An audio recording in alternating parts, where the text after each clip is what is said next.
You're getting better. You just can't see it yet.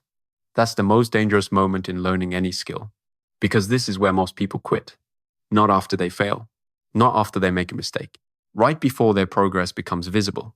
Years later, someone else will look at the person who refused to quit and say, they're just naturally talented, but they never saw the thousands of ordinary days that came before it. The days that looked exactly the same. The days that felt like nothing was changing. The days when nobody clapped, nobody noticed, nobody cared. They only saw the ending. And that's how the biggest myth about success was born. We don't mistake talent for hard work. We mistake invisible work for talent. That's a completely different thing. Think about every extraordinary person you've ever admired.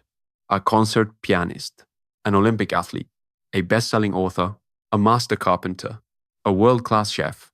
You met them after the transformation. You never met the version of them that struggled, the version that doubted themselves, the version that wanted to quit every single week. Your brain quietly edits that part out. Psychologists call this survivorship bias. We naturally notice successful people, but we almost never notice the thousands of invisible hours that created them. That's why greatness feels mysterious. Not because it is, but because the process happens in private. And your brain hates private progress. It wants visible proof. It wants immediate results. It wants reassurance that today's effort actually mattered. When it doesn't get that reassurance, it starts whispering dangerous thoughts. Maybe this isn't for me. Maybe I'm just not talented. Maybe they're different. They're not. The difference is that they stayed, long after the work stopped feeling exciting. Here's the strange part. The greatest performers in the world aren't always the most motivated. They're simply the people who stopped expecting every practice session to feel rewarding. They understood something most people never do. Mastery doesn't feel extraordinary while you're building it. It feels repetitive. It feels slow. Sometimes, it even feels boring. And that's exactly why so few people ever reach it. Because the work that changes your life rarely feels dramatic while you're doing it. Imagine planting a tree. You water it every morning, day after day, week after week. For a long time, nothing seems different. No dramatic change. No instant reward. No proof your effort is working. If you judged the tree after only 2 weeks, you'd probably stop watering it. But underneath the soil, something remarkable is happening. Roots are spreading, quietly, invisible. Preparing for growth, you'll eventually see above the surface. Skills grow the same way, long before your performance changes. Your foundation is changing. And that's the part almost everyone misses. People don't fail because they're incapable. They fail because invisible progress looks exactly like no progress. That's the trap.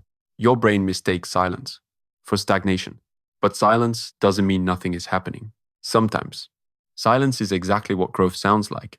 If this idea feels uncomfortable, are good, because it means you're starting to see mastery differently. Not as a moment, but as a process. Not as talent, but as accumulation, thousands of small improvements, stacking on top of each other until one day, everyone calls it genius. The question isn't whether you're capable of becoming exceptional. The real question is, can you keep showing up before the results give you a reason to? That's where everything changes.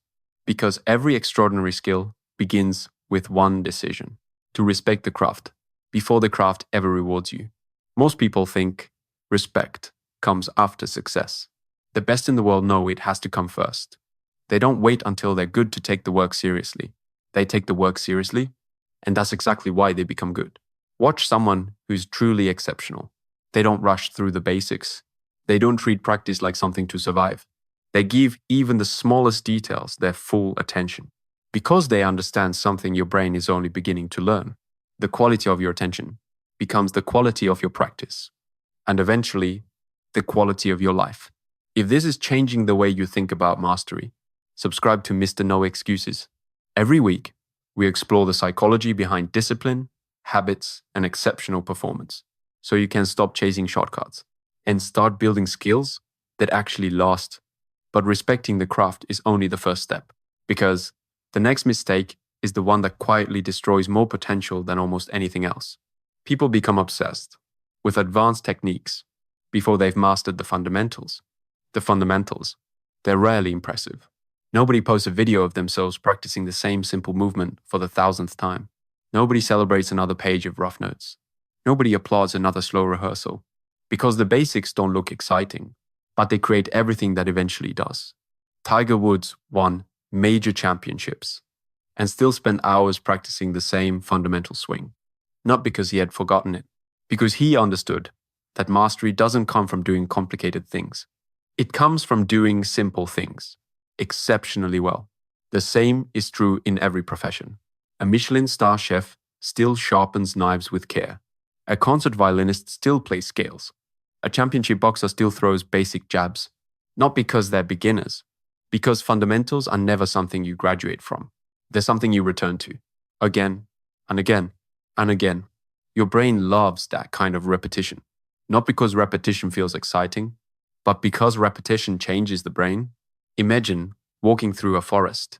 The first time, you fight through branches.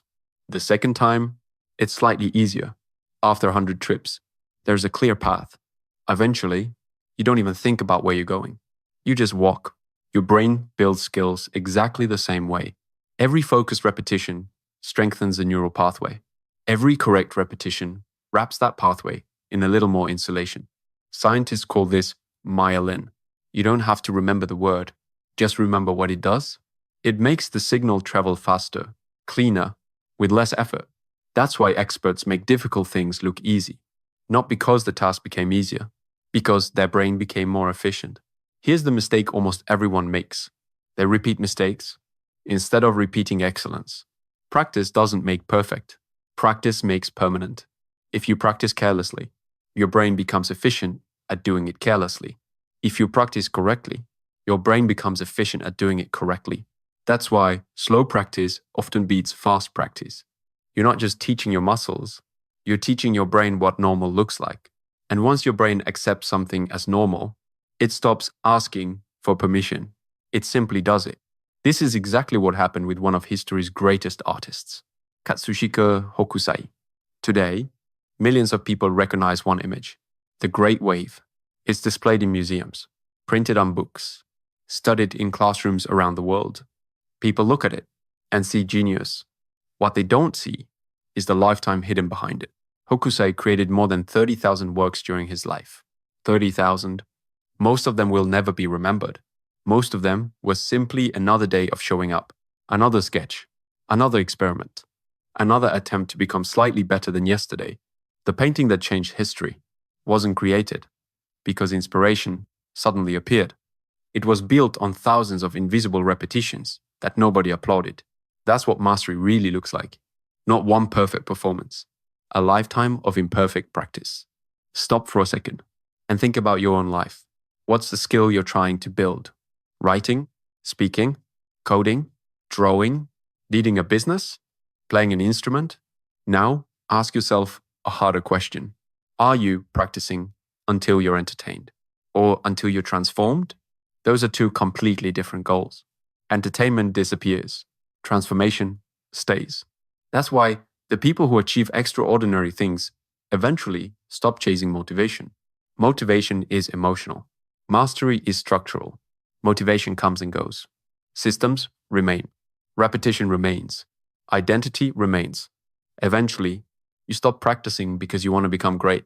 You practice because that's simply who you are. That's the moment everything changes. You're no longer trying to become a writer. You're a writer who writes. You're no longer trying to become an athlete. You're an athlete who trains. You're no longer trying to become disciplined.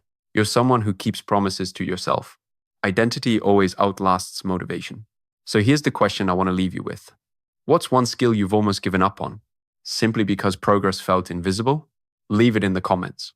You might discover that thousands of other people are standing in exactly the same place, waiting for visible results, while invisible growth is already happening beneath the surface. And if someone you care about is thinking about quitting too soon, share this video with them. Sometimes people don't need more motivation. They simply need a different perspective. Cold truth. Most people don't fail because they lack talent. They fail because they leave before invisible work becomes visible. The world never saw the repetitions. It only saw the result. That's why I call them talented. But now you know the truth.